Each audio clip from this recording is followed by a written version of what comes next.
এখন এখান থেকে চলে যাও। কি ব্যাপার, তুমি এই মেয়েটাকে চেনো নাকি? চিনবা না কেন? মেয়েটা আমার অফিসে কাজ করে, ওর সঙ্গে অসুস্থ তো, তাই আমার কাছে কিছু টাকা দিতে এসছে। আচ্ছা, তুমি যে কিছু পার্সোনাল কথা বলবে বলছিলে, কি কথা? এই টাকার কথাই বলছিলাম। আসলে স্যারের সামনে তো মুখ তুলে কথা বলতে পারি না, তাই আপনাকে বলতে এসেছিলাম। ঠিক আছে, ক টাকা চাইছে দিয়ে দাও। ঠিক আছে, আমি দিচ্ছি। তুমি এখান থেকে এবার চলে যাও। যেটা বললাম সেটা যদি না হয় না, তাহলে এই ছবি সবার মোবাইলে থাকবে, কথাটা মনে থাকে যেন। তুমি কি করেছো এটা? তুমি যা বলেছো আমি তাই করেছি। তাই বলে তুমি আমার কোম্পানিটা পাবা নাকি? এত মেধাব কিসে? কি হয়েছে? কি হয়েছে মানে? এক সপ্তাহের মধ্যে 25 লাখ টাকা লস। এটা কিভাবে হয়? সে কৈফিয়ত কি তোমাকে দিতে হবে নাকি? আমাকে দিতে হবে। তাহলে না এই কোম্পানি থেকে ঘাট ঘাট বের করে দেবো। কি বললি তুই? আমার ঘাটাতে দিবি? তুই বেরো। কি আশ্চর্য মহিলা রে, স্যারকে চরমে দিল।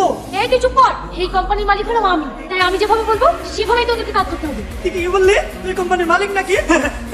তোমরা সবাই দেখো, লে আমাদের কোম্পানির মালিক। বিশ্বাস হচ্ছে না? তুই স্যারকে জিজ্ঞেস করে দেখ এই কোম্পানির মালিক কি। স্যার সালমান যেটা বললো এটা কি সত্যি?